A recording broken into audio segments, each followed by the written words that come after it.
계집년아 니녀는 육사 몇 기냐? 육사 출신이라며 병사들을 개패듯 패던 대대장이 변장하고 잠입한 여군 투스타 소장님께 정강이 차이고 참교육 당하는 이야기입니다. 여러분들은 지금 어디에서 어떤 일을 하시면서 청취하고 계신가요? 각자 댓글로 남겨주시면 감사드리겠습니다. 영상 시청하시기 이전에 구독과 좋아요 부탁드립니다. 저희에게 큰 힘이 됩니다. 강원도 인제군 북면 원통리. 겨울의 초입에 들어선 이 전방 지역의 공기는 살을 애는 듯 날카로웠다. 하늘은 잿빛으로 낮게 깔려 있었고 거리는 휴가 나온 군인들과 면회객들로 북적였으나 활기보다는 묘한 긴장감이 감돌았다. 낡은 시외버스 터미널 앞에 검은색 세단이 아닌 평범한 회색 경차 한 대가 멈춰 섰다. 운전석에서 내린 사람은 등산복 차림의 중년 여성이었다. 붉은색 등산 조끼에 펑퍼짐한 바지, 그리고 챙이 넓은 모자를 푹 눌러 쓴 그녀의 모습은 영락없이 단풍놀이를 온 관광객이었다. 그녀가 바로 대한민국 육군 소장 천소라였다. 천소라는 이번 주말을 이용해 비공식적인 암행 감찰을 나왔다. 최근 육군 본부 민원실의 12사단 예하 독수리대대에서 병사들에 대한 가혹 행위와 간부들의 비위 사실이 있다는 투서가 끊이지 않고 올라왔기 때문이었다. 감찰실을 통해 정식 조사를 지시할 수도 있었지만 그녀는 서류상의 보고보다는 자신의 두 눈으로 현장을 확인하는 것을 선호했다. 보고서는 꾸며질 수 있어도 현장의 공기는 거짓말을 하지 않기 때문이었다. 그녀는 터미널 근처의 허름한 국밥집으로 들어갔다. 점심시간이라 식당 안은 외출 나온 병사들로 가득했다. 천소라는 구석진 자리에 앉아 국밥 한 그릇을 주문하고는 주변을 살폈다. 바로 옆 테이블에 앉은 독수리 흉터가 그려진 부대 마크를 단 상병과 일병의 대화가 들려왔다. 야, 김일병. 너 괜찮냐? 다리는 좀 어때? 아직 욱신거립니다. 대대장님이 어제 완전 군장 구보 때 낙오했다고 군화발로 정강이를 걷어차시는 바람에 멍이 시퍼렇게 들었습니다. 미친 인간. 자기는 지프차 타고 뒤에서 확성기로 욕이나 하면서 따라오는 주제에 육사 나온 게 무슨 벼슬이라고 툭하면 육사 거리는지 모르겠다. 말 조심해. 누가 들으면 어쩌려고. 천소라의 눈빛이 매섭게 변했다. 밥을 먹는 둥 마는 둥 식당을 나온 그녀는 곧장 택시를 잡아타고 독수리대대 위병소 근처로 향했다. 택시기사는 백미러로 그녀를 힐끔거리며 말을 걸었다. 아이고, 아들 면회 가시나 봐요? 독수리대대 훈련 빡세기로 유명하죠. 요즘 대대장이 바뀌고 나서 아주 곡소리가 난다고들 하던데. 그런가요? 어떤 분이시길래? 소문이 흉흉해요. 지역 상인들한테도 툭하면 행패고. 군인이 벼슬인 줄 아는 양반이라니까요. 택시기사의 증언까지 확보한 천소라는 위병소와 조금 떨어진 곳에서 내렸다. 그녀는 모자를 다시 한번 눌러쓰고 부대 정문을 향해 천천히 걸어갔다. 위병소 앞에는 헌병들이 날선 눈빛으로 출입 차량을 검문하고 있었다. 그때였다. 부대 안쪽에서 요란한 사이렌 소리와 함께 육중한 지프차 한 대가 흙먼지를 일으키며 달려나왔다.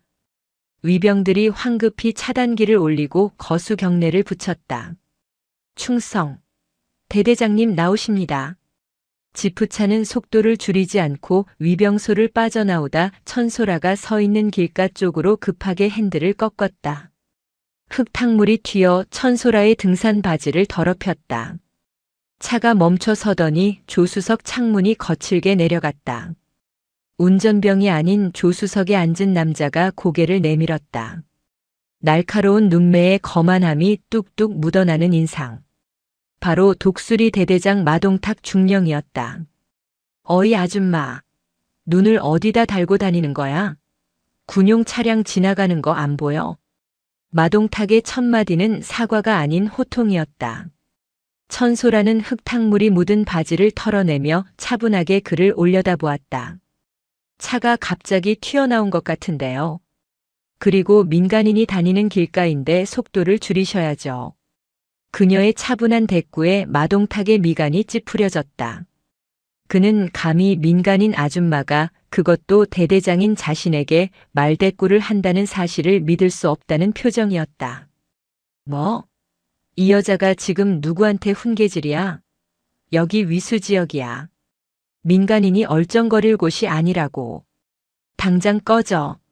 마동탁은 삿대질까지 해가며 소리를 질렀다. 위병소의 병사들이 안절부절 못하며 이 광경을 지켜보고 있었다. 천소라는 모자챙 아래로 서늘한 눈빛을 감추며 입을 굳게 다물었다. 이것이 바로 투서에 적힌 독수리 대대의 민낯이었다. 마동탁은 분이 풀리지 않는지 차 문을 열고 밖으로 나왔다. 잘 다려진 전투복에 반짝이는 중령 계급장, 그리고 가슴에 달린 육군사관학교 출신임을 알리는 휘장이 유난히 도드라져 보였다. 그는 천소라 앞으로 성큼성큼 다가와 위협적인 자세를 취했다. 당신 뭐하는 여자야? 거동 수상자로 헌병대에 넘겨버리기 전에 신분증 내놔. 저는 그저 등산객일 뿐입니다. 부대 근처 풍경이 좋아서 잠시 멈췄을 뿐인데 말씀이 너무 지나치시군요. 천소라의 당당한 태도는 마동탁의 심기를 더욱 건드렸다. 그는 코웃음을 치며 그녀를 위아래로 훑어보았다. 그의 눈빛에는 명백한 경멸과 성적인 불쾌감이 담겨 있었다. 등산객? 웃기고 있네. 보아하니 어디 읍내 다방에서 일하다가 마실 나온 모양인데 주제 파악 좀 하지. 감히 대한민국 육군 장교, 그것도 육사 출신 엘리트 앞에서 고개를 빳빳이 들어. 육사 출신.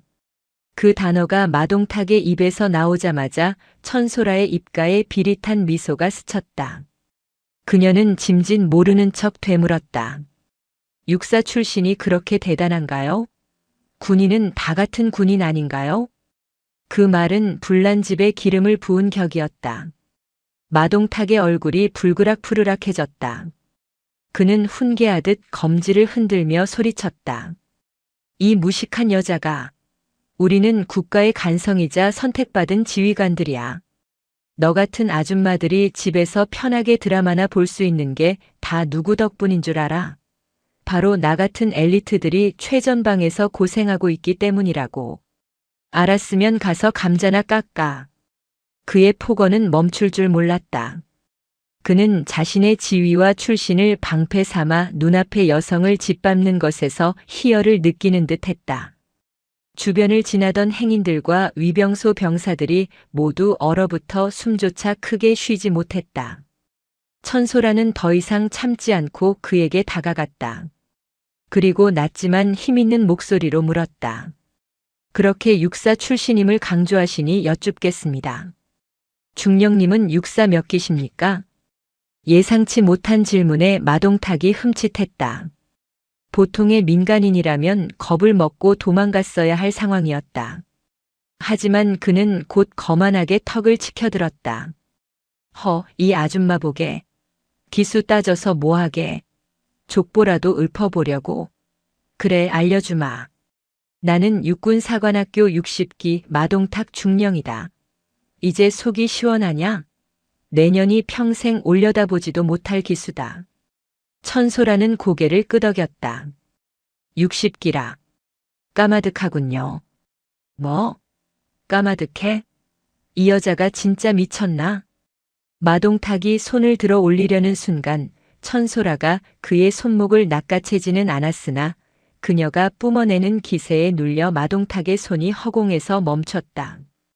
그녀는 더 이상 물러서지 않았다. 군복을 입은 자가 민간인에게, 그것도 연장자에게 반말과 욕설을 일삼고 성적 비하 발언까지 서슴지 않다니. 학교에서 그렇게 가르치던가요? 생도 신조의 국민을 존중하라는 말은 잊으셨습니까? 이게 어디서 훈계질이야. 당장 헌병 불러. 이 여자 간첩일지도 몰라. 당장 끌고 가서 조사해. 마동탁이 위병소를 향해 고래고래 소리를 질렀다. 당황한 위병들이 총을 고쳐 메고 달려나오려 했다. 상황은 일촉즉발이었다. 천소라는 주머니에서 휴대전화를 꺼냈다. 녹음 기능이 켜져 있었다. 그녀는 종료 버튼을 누르며 차갑게 말했다. 헌병을 부를 필요 없습니다. 제가 직접 부르도록 하죠. 그리고 당신이 자랑하는 그 육사 선배들도 함께 부르겠습니다. 뭐? 내까짓게 누굴 불러? 천소라는 어이없어하는 마동탁을 뒤로 한 채 어디론가 전화를 걸었다. 접니다. 지금 12사단 독수리대대 정문 앞으로 감찰팀 전원 집합시키세요. 그리고 사단장에게 연락해서 당장 이곳으로 오라고 전하십시오. 네, 지금 당장입니다. 전화를 끊은 천소라가 마동탁을 똑바로 응시했다. 기대하세요, 마동탁 중령. 당신이 그렇게 자랑하는 육사족보가 오늘 어떻게 꼬이는지 보여줄 테니까. 마동탁은 코웃음을 쳤다. 어디서 전화 한 통 하는 척하며 쇼를 한다고 생각했다.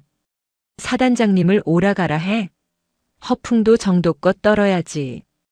야, 너희들 뭐해? 당장 이 여자 끌어내.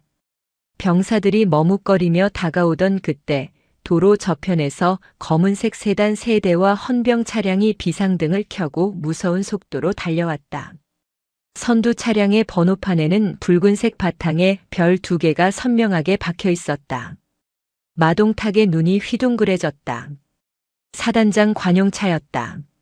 아니, 사단장뿐만이 아니었다. 뒤따르는 차량들은 군단 감찰부의 차량들이었다.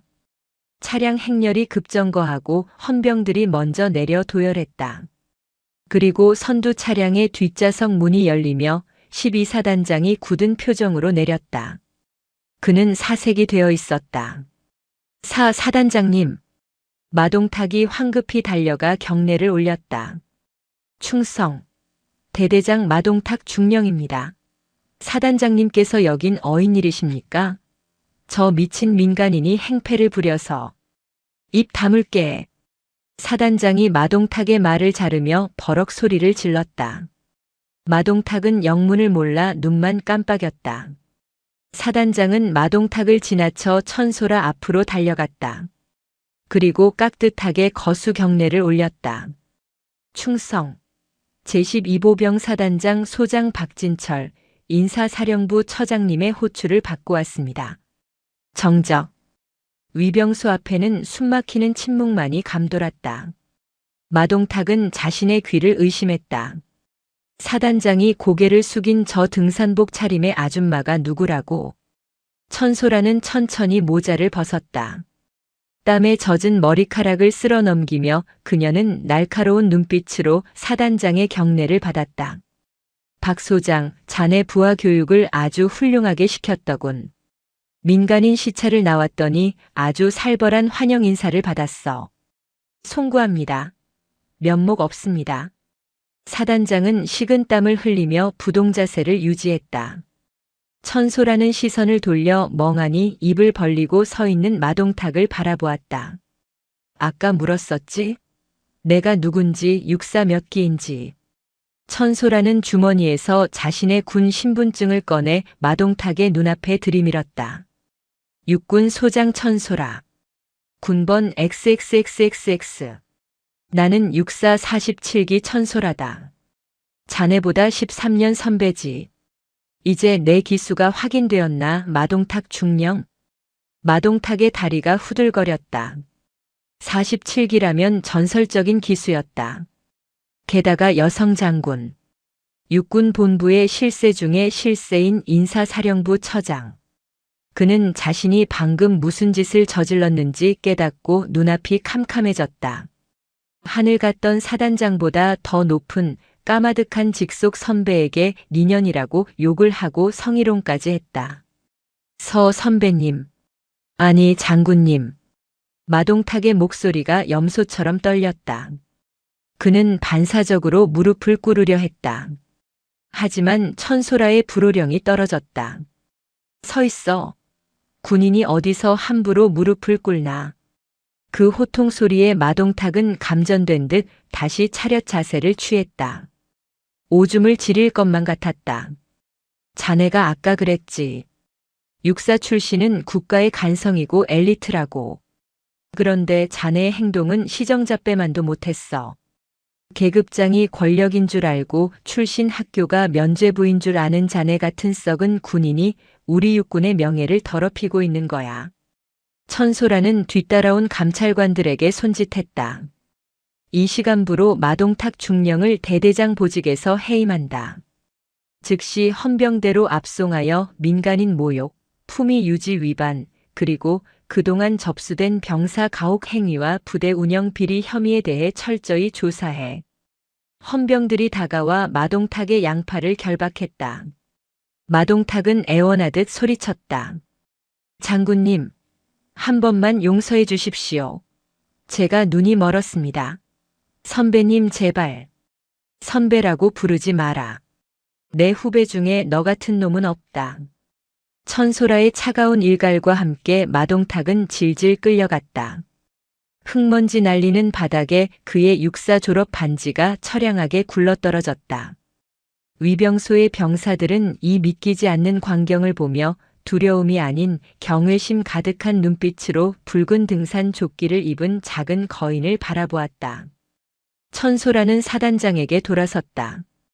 박 소장, 옷 갈아입고 올 테니 사단 지휘 통제실에서 대기해. 12사단 전체의 군 기강과 간부들의 자질 평가를 처음부터 다시 해야겠어. 내 눈을 피할 생각은 하지 않는 게 좋을 거야. 네, 알겠습니다. 천소라는 다시 자신의 경차에 올랐다. 그녀가 떠나는 길 뒤로 인제의 차가운 바람이 멈추고 새로운 폭풍이 몰아치고 있었다. 그것은 정화의 폭풍이었다. 강원도 인제의 밤은 서울의 밤보다 짙고 무거웠다. 12사단 헌병대 조사실의 형광등은 낡아서 미세하게 윙윙거리는 소음을 냈다. 그 소음은 의자에 결박된 채 앉아있는 전 독수리 대대장 마동탁의 불안감을 증폭시켰다. 불과 몇 시간 전까지만 해도 천하를 호령하던 대대장이었던 그는 지금 계급장이 뜯겨나간 전투복을 입고 초라한 죄인이 되어 있었다. 철문이 육중한 소리를 내며 열렸다. 뚜벅뚜벅. 군화 소리가 조사실 바닥을 울렸다. 들어온 사람은 헌병 수사관이 아닌 붉은 등산 조끼 대신 말끔한 정복으로 갈아입은 천소라 소장이었다. 그녀의 어깨에 달린 2개의 별이 형광등 불빛을 받아 서늘하게 빛났다. 마동탁은 눈이 부신 듯 고개를 숙였다. 고개를 들어라. 천소라의 목소리는 낮았지만 공간을 장악하는 힘이 있었다. 마동탁은 떨리는 고개를 억지로 들어 올렸다. 그의 눈가는 눈물과 콧물로 얼룩져 있었다. 장군님, 제가 잘못했습니다. 한 번만, 딱 한 번만 살려주십시오.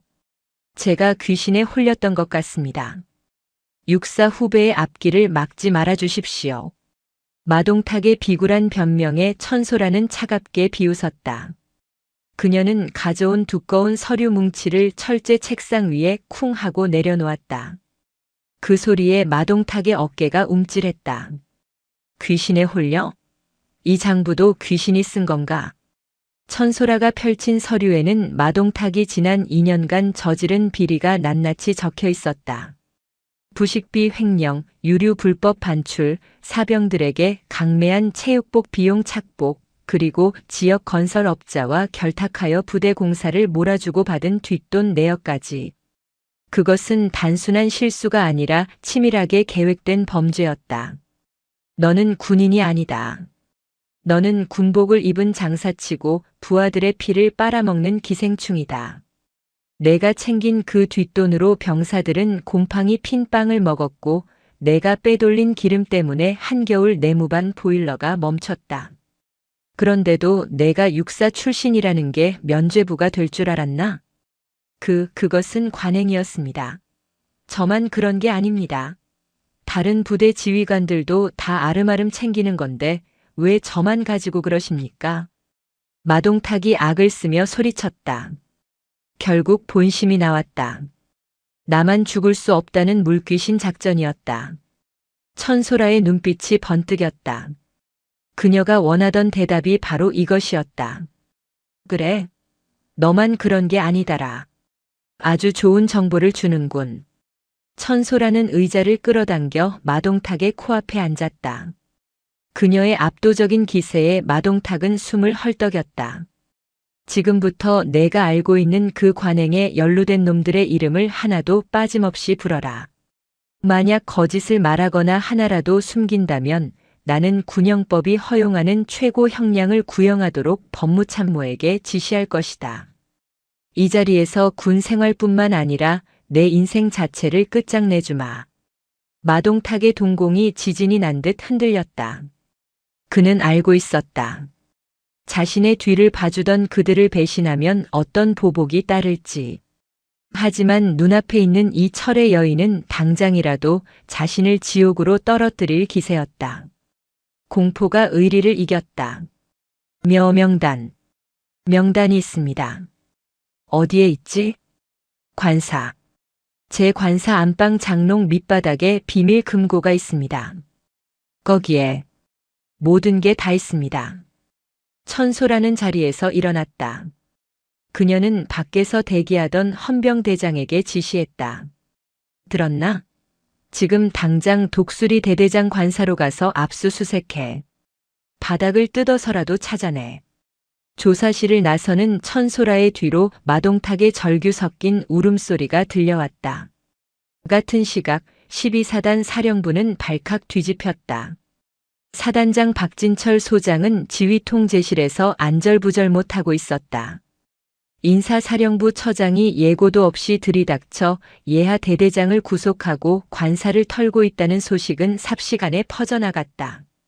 무엇보다 그가 두려워하는 것은 마동탁이 입을 여는 순간 자신에게 튀어올 불똥이었다.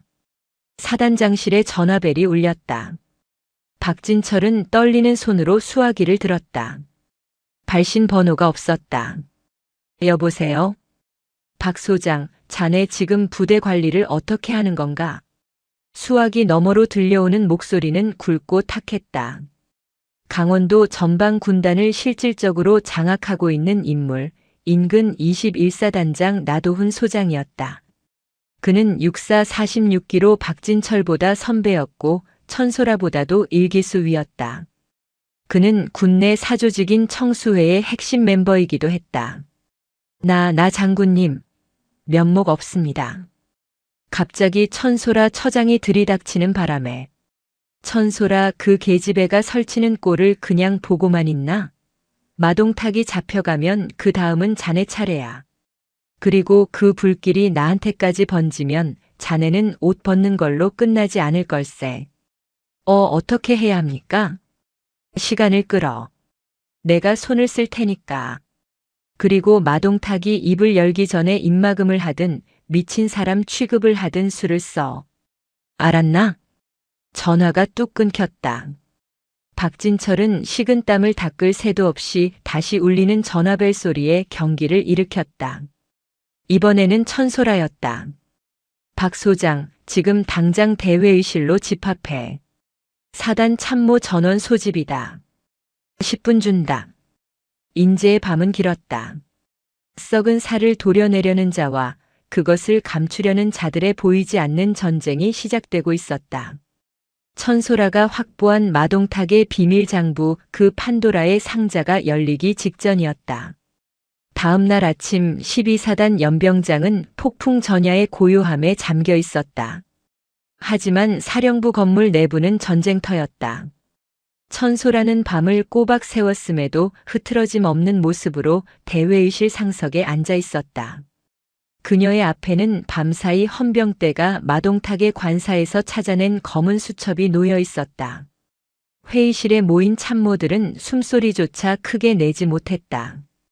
작전참모, 인사참모, 군수참모 등 영관급 장교들의 시선이 모두 저 낡은 수첩에 쏠려 있었다. 저 안에 자신들의 이름이 있을지도 모른다는 공포가 그들을 지배했다. 이 수첩 하나에 12사단의 민낯이 다 들어있더군. 천소라가 정적을 깨고 입을 열었다. 군수참모. 예, 중령 김철수입니다. 화들짝 놀란 군수 참모가 자리에서 벌떡 일어났다. 작년 동계 피복 보급 사업. 마동탁 중령이 추천한 업체로 선정했더군. 입찰 단가는 경쟁 업체보다 20%나 비쌌어. 그런데 품질 검사 보고서는 조작되었고, 자네 통장으로 들어온 3천만 원 설명할 수 있겠나? 그것은 군수 참모의 얼굴이 백지장처럼 하얗게 질렸다. 변명은 헌병 때 가서 해. 끌어내.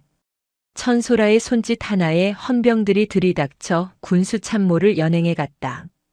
회의실 안의 공포는 극에 달했다. 그녀는 단순히 호통을 치는 것이 아니었다.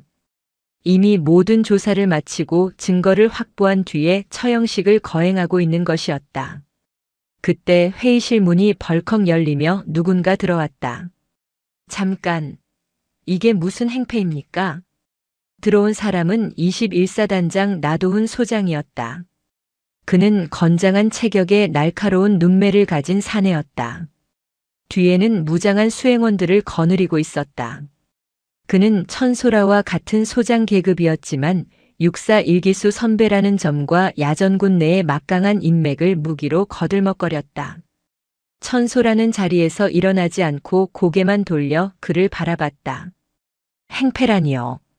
12사단의 부패를 척결하는 정당한 감찰 활동 중입니다. 21사단장님께서 남의 부대 회의실엔 노크도 없이 무슨 일이십니까? 천 소장, 자네가 인사사령부 처장이라지만 이건 월권이야. 야전 부대 지휘권은 엄연히 해당 지휘관에게 있어. 감찰을 하더라도 절차가 있는 법인데 이렇게 무작위로 참모들을 잡아가는 건 군의 사기를 꺾는 짓이야. 나도훈은 쩌렁쩌렁한 목소리로 좌중을 압도하려 했다. 그는 참모들에게 눈짓을 보내며 내가 왔으니 안심하라는 신호를 보냈다. 실제로 몇몇 참모들의 표정에 안도감이 스쳤다. 천소라는 천천히 자리에서 일어났다. 키는 나도훈보다 작았지만 그녀가 뿜어내는 기세는 결코 밀리지 않았다. 군의 사기? 썩은 부위를 도려내는 게 사기를 꺾는 겁니까? 아니면 이 수첩에 적힌 당신의 이름이 밝혀질까 봐 두려운 겁니까? 나도훈의 눈썹이 꿈틀했다. 뭐? 내 이름?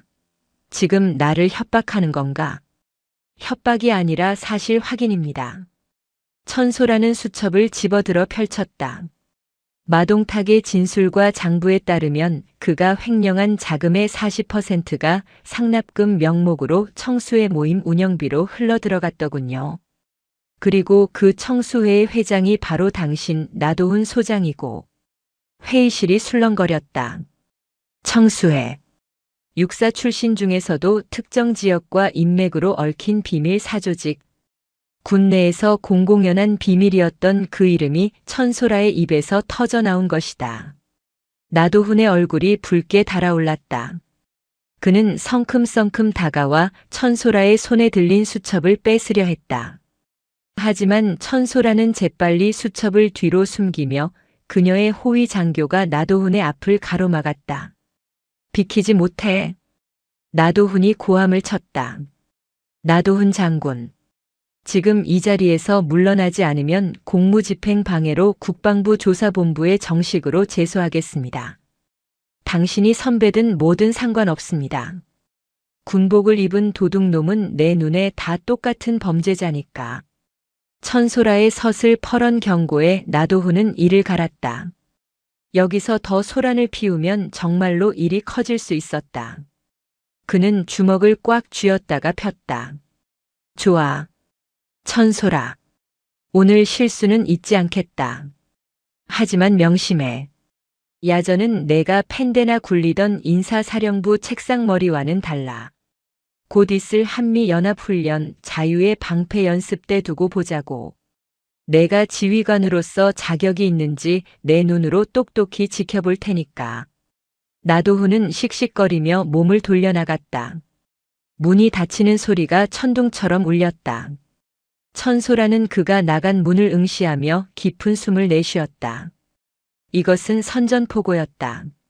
마동탁은 꼴이었을 뿐 진짜 몸통인 거대한 뱀이 다리를 틀고 그녀를 노려보고 있었다. 천소라는 다시 자리에 앉아 굳어있는 참모들을 둘러보았다. 계속합시다. 다음은 작전 참모 차례다. 그녀의 전쟁은 이제 막 시작되었다. 나도훈의 경고는 빈말이 아니었다. 일주일 후 강원도 일대에서 역대 최대 규모의 군단급 기동훈련이 시작되었다. 천소라는 이번 훈련의 통제관 자격으로 참여하게 되었지만 12사단의 임시 지휘권까지 행사해야 하는 상황이었다. 부패 혐의로 주요 참모들이 대거 교체된 12사단은 조직력이 와해된 상태였다. 나도훈은 이를 교묘하게 이용했다. 그는 훈련 계획 수립 단계에서 12사단에게 가장 험난하고 불리한 방어 구역을 배정했다. 보급로가 끊기기 쉽고 통신 장애가 빈번한 산악 고지대였다. 반면 자신이 지휘하는 21사단은 기동이 용이한 평야지대와 도로망을 장악하고 대항군 역할을 맡았다. 명백한 천소라 죽이기 시나리오였다. 훈련 2일차 비가 억수같이 쏟아지는 밤이었다. 12사단 지휘소 텐트 안은 침통했다. 빗소리에 섞여 무전기에서는 다급한 보고들이 빗발쳤다. 취직. 여기는 독수리 하나. 보급 차량이 진창에 빠져 이동 불가. 식량과 연료가 바닥났습니다. 취직. 알파 지역 통신 두절. 대항군 기갑부대가 우회하여 후방을 타격 중. 피해 막심. 천소라는 지도판 앞에 서서 팔짱을 끼고 있었다. 상황은 최악이었다.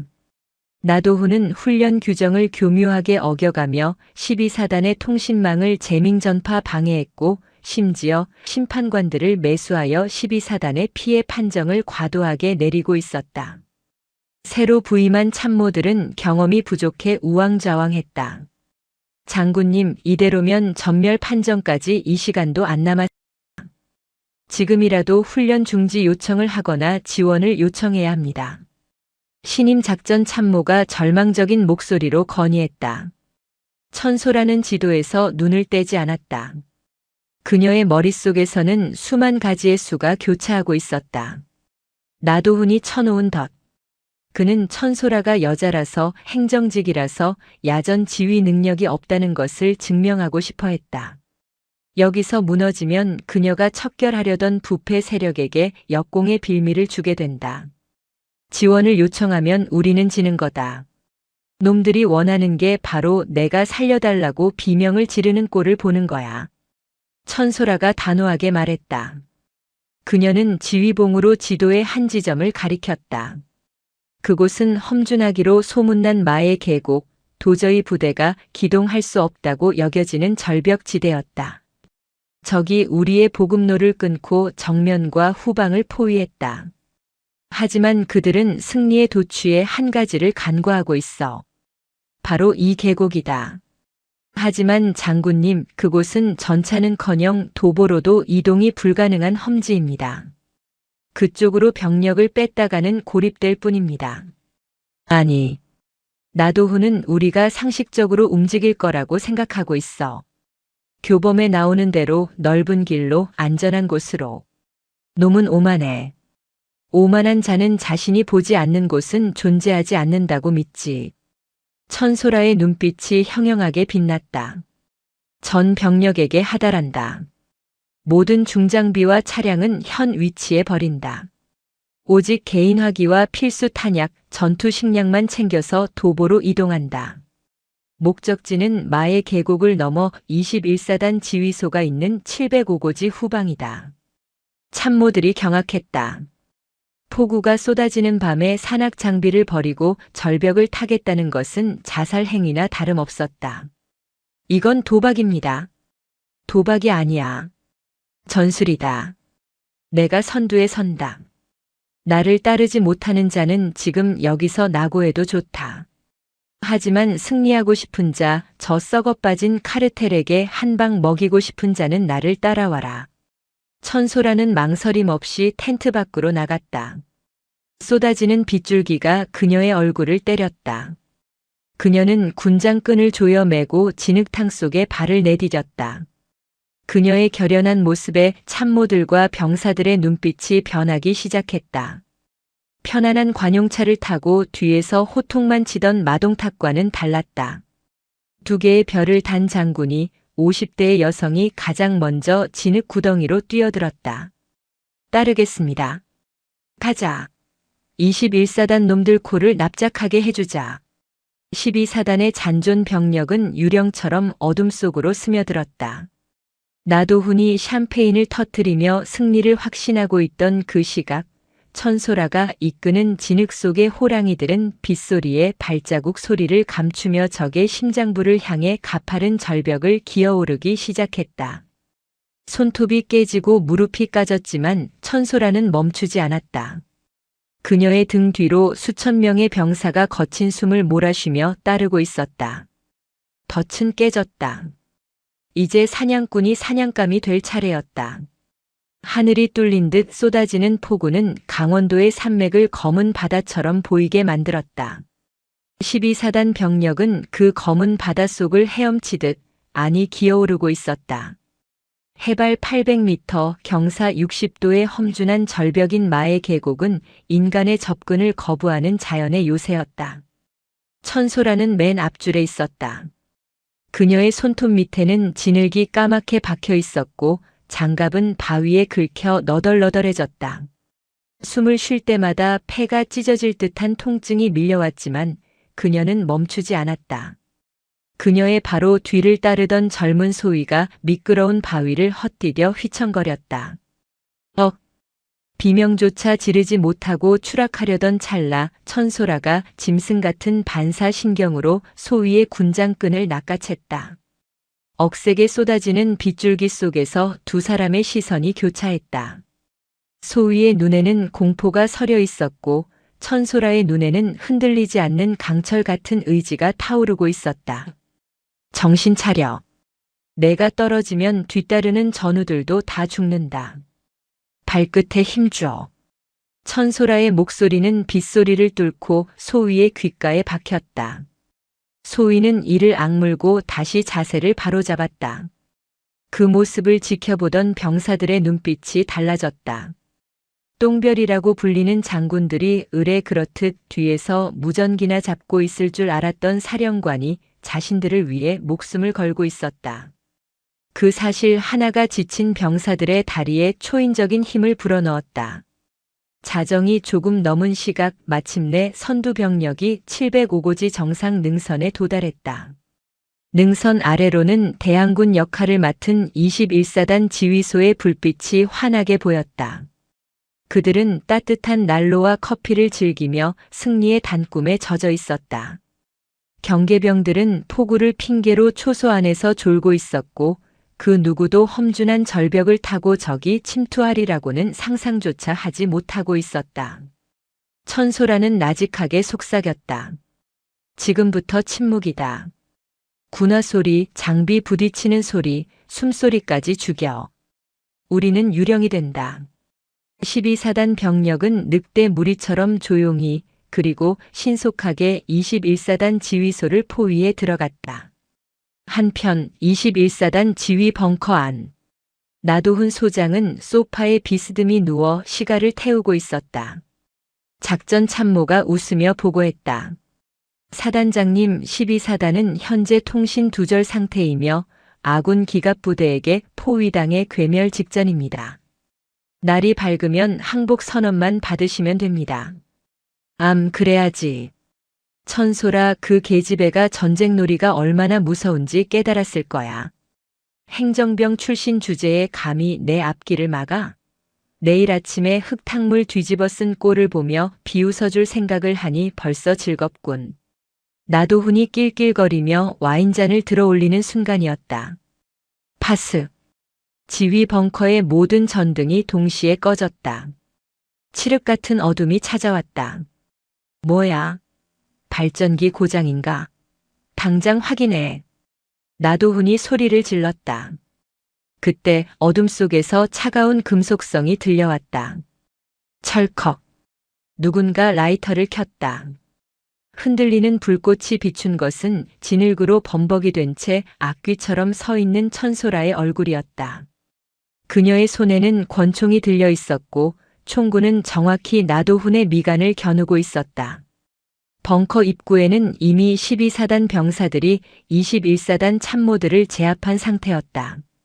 당신 말대로 흙탕물은 뒤집었었는데 비웃음을 당하진 않을 것 같군요. 나도훈 소장. 천소라의 목소리는 서늘했다. 나도훈은 입에 물고 있던 시가를 떨어뜨렸다. 이게 무슨... 어떻게 그 절벽을... 당신이 와인을 마시며 자만하고 있을 때 내 병사들은 피를 토하며 산을 넘었소. 그것이 당신과 나의 차이고 21사단과 12사단의 차이입니다. 천소라는 방아쇠에 손가락을 걸며 선언했다. 적 지휘부 사살. 지휘체계 붕괴. 이번 훈련은 12사단의 승리다. 나도훈의 얼굴이 공포와 수치심으로 일그러졌다. 그의 군복은 깨끗했지만 진흙투성이인 천소라 앞에서 그는 한없이 초라한 패배자일 뿐이었다. 훈련은 끝났지만 진짜 전쟁은 이제부터였다. 나도훈 소장은 훈련 결과를 인정하지 않고 길길이 날뛰었다. 그는 훈련 평가단에 로비를 하여 12사단의 침투는 안전규정을 위반한 비정상적인 행위라며 결과를 무효화하려 했다. 국방부 내의 청수의 인맥들도 그를 비호하며 여론을 조작하기 시작했다. 천소라는 알고 있었다. 훈련 승리라는 명분만으로는 저 거대한 카르텔을 무너뜨릴 수 없음을. 그녀에게는 스모킹건, 즉 결정적인 증거가 필요했다. 마동탁의 검은 수첩에서 나온 정보는 유용했지만 나도훈을 직접적으로 엮기에는 부족했다. 그는 교활하게도 자신의 이름으로 된 계좌나 서류를 남기지 않았다.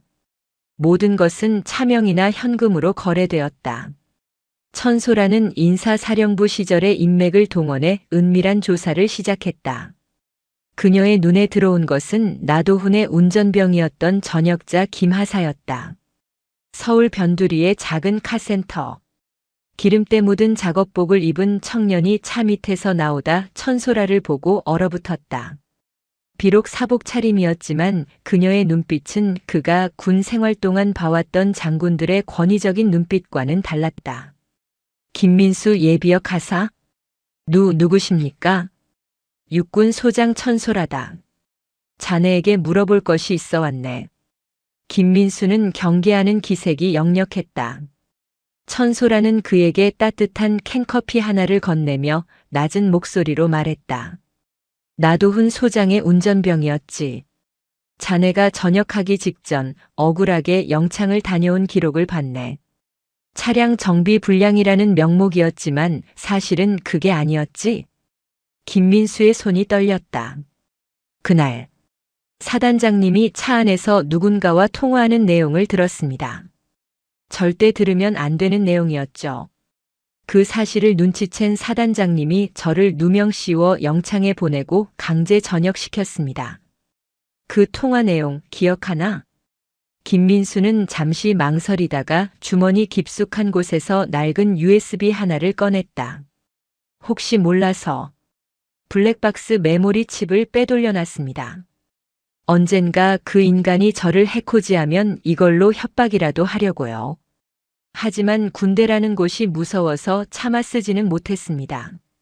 천소라는 USB를 받아들었다. 그것은 다름 아닌 핵폭탄의 기폭장치였다.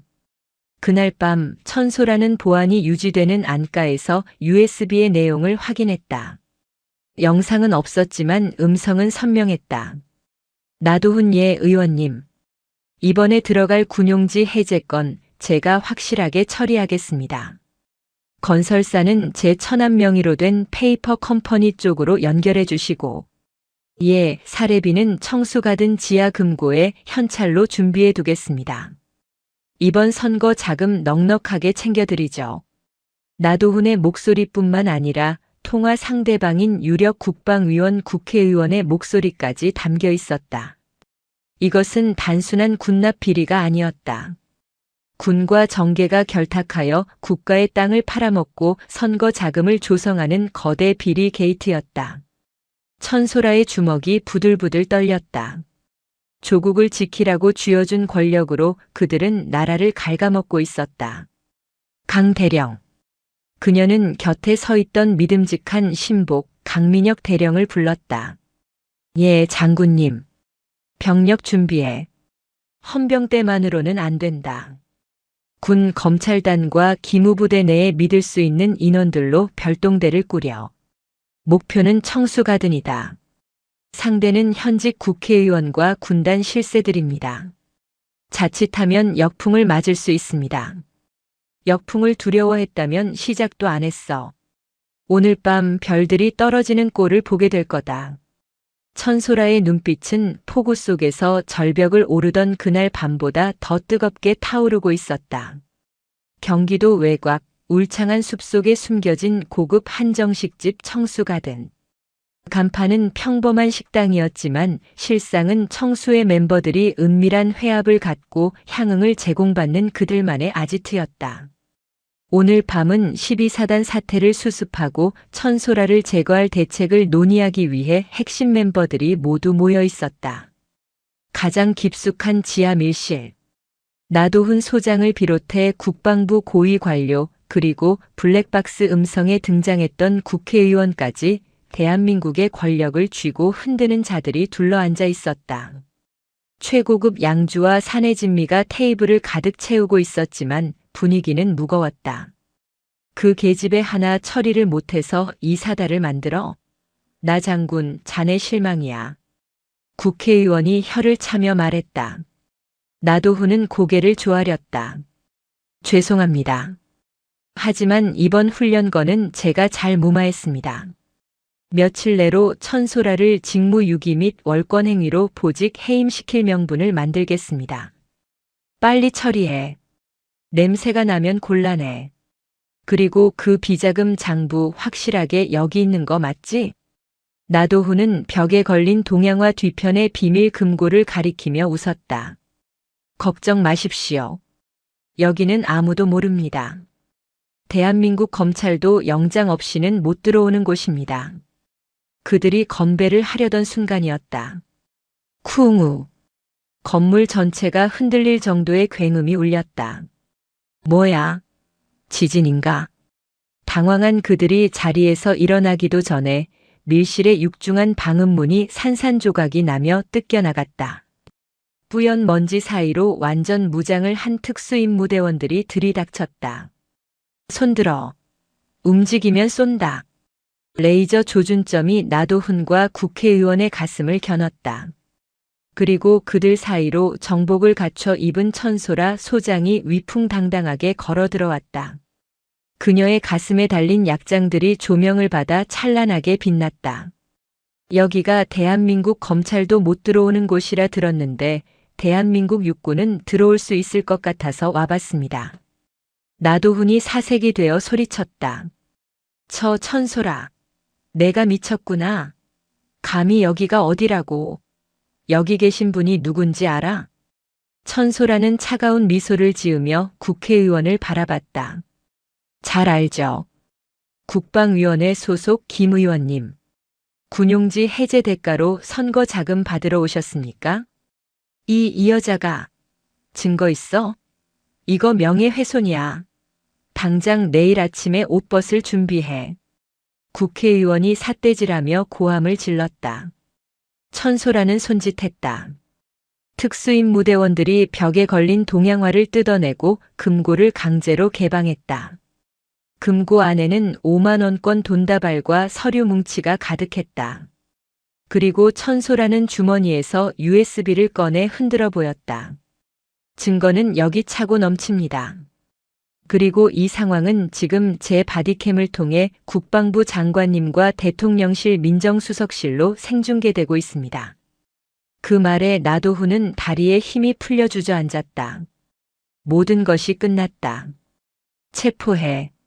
천소라의 명령이 떨어지자 수사관들이 달려들어 그들의 손목에 수갑을 채웠다. 이건 모함이야. 천소라, 두고 보자. 내가 가만히 있을 것 같아? 나도훈이 발악하며 끌려나갔다. 천소라는 그에게 마지막 인사를 건넸다. 가만히 계십시오. 이제 당신이 있을 곳은 화려한 연회장이 아니라 차가운 독방일 테니까. 아, 그리고 육사 선후배 따지는 거 좋아하셨죠? 교도소에 가시면 선배들이 많이 계실 테니 외롭지는 않으실 겁니다. 끌려가는 부패한 권력자들의 뒷모습을 보며 천소라는 깊은 숨을 내쉬었다. 식당 밖으로 나오자 밤하늘에는 별들이 총총히 빛나고 있었다. 장군님 수고하셨습니다. 강민혁 대령이 다가와 격려했다. 아직 끝난 게 아니야. 썩은 뿌리는 뽑았지만 땅을 다시 고르는 일이 남았어. 천소라는 하늘을 올려다보았다. 어둠을 걷어낸 자리에 비로소 진짜 별들이 재빛을 낼 시간이 다가오고 있었다. 그녀의 어깨에 달린 2개의 별이 그 어느 때보다 무겁게, 그러나 자랑스럽게 느껴지는 밤이었다.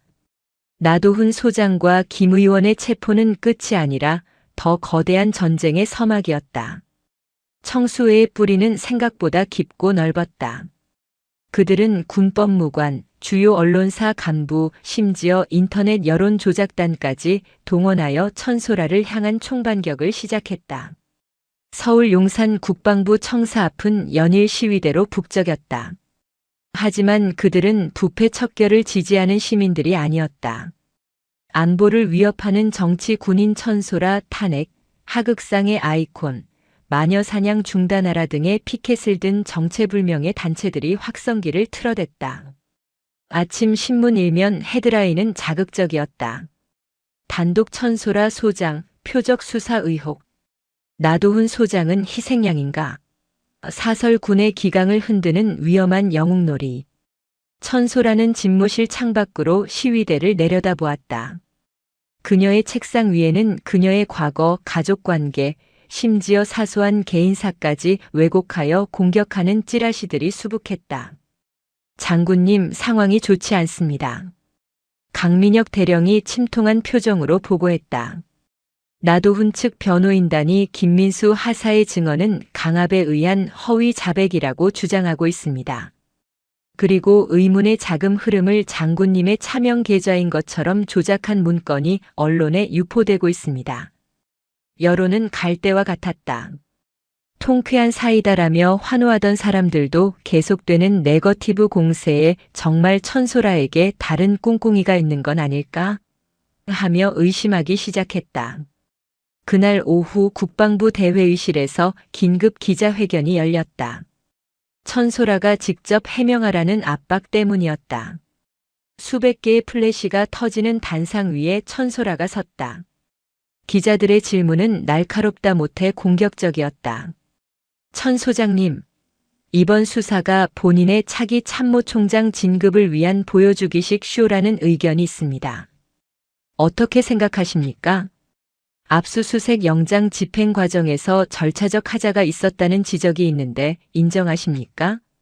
천소라는 잠시 눈을 감았다 떴다. 그녀의 침묵이 길어지자 장내가 술렁거렸다. 그녀는 준비해온 원고를 천천히 접어 주머니에 넣었다. 그리고 마이크를 2손으로 잡았다. 저는 오늘 변명을 하러 나온 것이 아닙니다. 그녀의 목소리는 떨림 없이 단단했다. 여러분은 지금 저를 정치 군인이라 부릅니다. 맞습니다. 저는 정치를 했습니다. 하지만 제가 한 정치는 여의도의 정치가 아닙니다. 곰팡이 핀 빵을 먹는 병사들의 배고픔을 해결하는 정치, 낡은 군화 때문에 발이 썩어가는 병사들에게 새 신발을 신기는 정치, 억울하게 누명을 쓰고 전역한 하사의 명예를 되찾아주는 정치. 저는 그런 군인의 정치를 했습니다. 그녀는 연단 옆 스크린을 가리켰다. 화면에는 12사단 장병들이 쓴 수천 장의 탄원서와 편지가 띄워졌다. 이것은 조작된 여론이 아닙니다. 지난 일주일간 12사단 장병들이 제게 보내온 편지들입니다. 처음으로 따뜻한 밥을 먹었습니다. 처음으로 부당한 명령이 아니라고 말할 수 있었습니다. 이 목소리가 들리지 않으십니까? 천소라는 카메라를 똑바로 응시했다. 나도훈 소장과 그 비호 세력에게 고합니다. 내 계급장을 떼어내고 나를 감옥에 보낼 수는 있을 겁니다. 하지만 이미 깨어난 12사단 장병들의 눈과 귀는 막을 수 없을 겁니다. 저는 제군 생활의 모든 명예를 걸고 끝까지 싸울 것입니다. 진실은 침몰하지 않습니다. 생중계로 전해진 그녀의 진심 어린 호소는 순식간에 공기의 흐름을 바꿨다. 기자들의 타자 소리가 멈추고 장내에는 숙연함이 감돌았다. 여론 조작으로 쌓아 올린 모래성이 진실이라는 파도 앞에서 무너지는 순간이었다. 한 달 후 국방부 보통군사법원 대법정. 대한민국 건국 이래 최대 규모의 방산 비리 및 뇌물수수 사건의 선고 공판이 열리는 날이었다. 법정 안은 방청객과 취재진으로 발 디딜 틈이 없었다. 피고인석에는 수의를 입은 나도훈, 마동탁, 그리고 뇌물을 받은 정치인들과 군납업자들이 줄지어 앉아 있었다. 나도훈은 수척해진 얼굴이었지만 여전히 억울하다는 듯 고개를 빳빳이 들고 있었다. 재판장이 주문을 읽어 내려가기 시작했다. 피고인 마동탁. 징역 7년. 피고인은 지휘관으로서의 의무를 저버리고 부하들을 착취하였으며 마동탁이 바닥에 주저앉아 오열했다. 이어 줄줄이 중형이 선고되었다. 그리고 마지막 주동자 나도훈의 차례가 왔다. 피고인 나도훈. 나도훈이 벌떡 일어나 소리쳤다. 재판장님, 저는 모릅니다. 다 부하들이 알아서 한 일입니다. 저는 국가 안보를 위해 평생을 바친 죄밖에 없습니다. 그의 추악한 발악에 방청석에서 야유가 터져나왔다. 검사석에 앉아있던 천소라가 증인석으로 걸어나갔다. 그녀는 손에 든 작은 녹음기를 재판장에게 제출했다. 존경하는 재판장님, 이것은 나도훈 피고인이 구치소 접견실에서 변호사와 나눈 대화 내용입니다. 추가 증거로 제출합니다. 녹음기가 재생되었다. 나도훈 일단 꼬리 자르기 하고 나가면 돼. 내가 나가기만 하면 천소라 그 계집부터 죽여버릴 거야. 교통사고로 위장하든 뭘 하든. 그리고 남겨둔 비자금으로 다시 시작하면 돼. 개돼지 같은 국민들은 금방 잊어버리니까. 법정안은 충격으로 얼어붙었다. 국민을 개돼지로 군법을 우습게 아는 그의 본심이 만천하에 드러났다. 나도훈의 얼굴이 흑빛으로 변했다. 재판장이 안경을 고쳤으며 차가운 목소리로 판결을 내렸다. 피고인 나도훈은 군의 명예를 실추시키고 국기를 문란케 했음에도 반성의 기미가 전혀 없다. 이에 본 재판부는 피고인에게 군형법상 최고 수준의 형량을 선고한다. 징역 20년, 벌금 50억 원, 그리고 전역 조치 및 예비역 장성으로서의 모든 예우를 박탈한다. 아, 안 돼. 내가 누군지 알아. 이건 무효야. 나도훈이 절규하며 난동을 부렸지만 헌병들이 그를 제압하여 끌고 나갔다. 그의 어깨에 달려있던 그토록 자랑스러워하던 별들은 이미 떼어진 뒤였다. 재판이 끝나고 법정 밖으로 나온 천소라를 향해 수많은 시민이 박수를 보냈다. 그녀는 환호하는 인파 속에서 조용히 고개를 숙여 인사했다. 그때 누군가 그녀의 앞을 막아섰다. 작업복 차림의 청년 바로 김민수였다. 장군님. 김민수의 눈에 눈물이 고여 있었다. 고맙습니다. 정말 고맙습니다. 덕분에 이제 다리를 뻗고 잘 수 있게 되었습니다. 천소라는 김민수의 투박한 손을 잡았다. 아니네. 자네의 용기가 아니었다면 불가능한 일이었어. 자네가 대한민국을 구한 걸세. 두 사람의 맞잡은 손 위로 따스한 햇살이 쏟아졌다.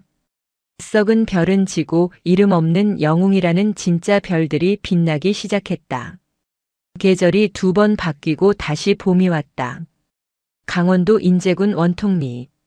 차가운 바람이 불던 그곳에 연분홍 진달래가 흐드러지게 피어 있었다. 12사단 연병장에서는 신병 수료식이 열리고 있었다.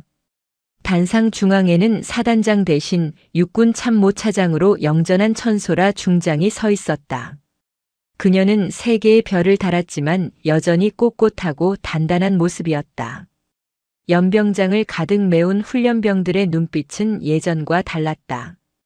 공포와 억압에 눌린 눈빛이 아니라 자부심과 패기로 반짝이고 있었다. 천소라가 축사를 시작했다. 사랑하는 12사단 장병 여러분, 그리고 부모님 여러분. 그녀의 목소리가 스피커를 타고 맑게 울려 퍼졌다. 1년 전 이곳은 차별과 부조리가 가득한 곳이었습니다. 누군가는 출신 성분으로, 누군가는 성별로, 누군가는 계급으로 차별받았습니다. 하지만 우리는 함께 그 벽을 허물었습니다. 그녀는 연단 아래 도열한 초임 장교들을 바라보았다. 그 중에는 마동탁에게 핍박받던 그 소위도 훈련 때 진흙탕을 함께 굴렀던 여군 부사관도 있었다. 그들은 이제 어엿한 중위, 중사가 되어 후배들을 이끌고 있었다. 여러분의 가슴에 달린 붉은 명찰은 누군가의 소유물이라는 낙인이 아닙니다. 그것은 내 전우를 위해 피 흘릴 수 있다는 붉은 열정의 약속입니다. 계급장이 사람을 만드는 것이 아니라 사람이 계급장을 빛나게 한다는 사실을 잊지 마십시오. 수료식이 끝나고 천소라는 병사들 사이로 걸어 들어갔다. 병사들이 환호하며 그녀를 에워쌌다. 장군님, 사인해 주십시오. 장군님 덕분에 군 생활할 맛 납니다. 천소라는 활짝 웃으며 병사의 헬멧에 사인을 해주고 어깨를 두드려 주었다. 그때 한 앳된 이등병이 수줍게 물었다. 장군님은 무서운 게 없으십니까? 그때 그 높은 사람들 다 잡아넣으실 때 안 떨리셨습니까? 천소라는 잠시 생각에 잠겼다가 이등병의 눈높이에 맞춰 몸을 낮췄다. 무서웠지. 나도 사람이니까. 하지만 내가 도망치면 너희들이 다칠까봐 그게 더 무서웠단다. 그래서 용기를 낼 수 있었어. 이등병의 눈이 동그라지더니 곧 경외심으로 가득 찼다. 저도 장군님 같은 군인이 되겠습니다. 그래. 나보다 더 훌륭한 군인이 되어라. 기대하마. 천소라는 부대를 나서며 뒤를 돌아보았다. 12사단 간판 뒤로 웅장한 설악산의 능선이 펼쳐져 있었다. 1년 전 그저 춥고 삭막하게만 느껴졌던 그 풍경이 이제는 든든한 숲처럼 보였다. 썩은 나무가 뽑혀나간 자리에는 어느새 건강하고 푸른 새싹들이 자라나 거대한 숲을 이루고 있었다. 그녀는 차에 올라탔다. 출발하자 서울로. 예, 장군님. 차가 멀어지는 동안에도 병사들의 함성은 멈추지 않았다. 별들의 전쟁은 끝났다. 하지만 그들이 밝힌 빛은 대한민국 국군이라는 이름으로 영원히 남을 것이다. 영상이 유익하셨다면 구독과 좋아요, 댓글까지 부탁드리겠습니다.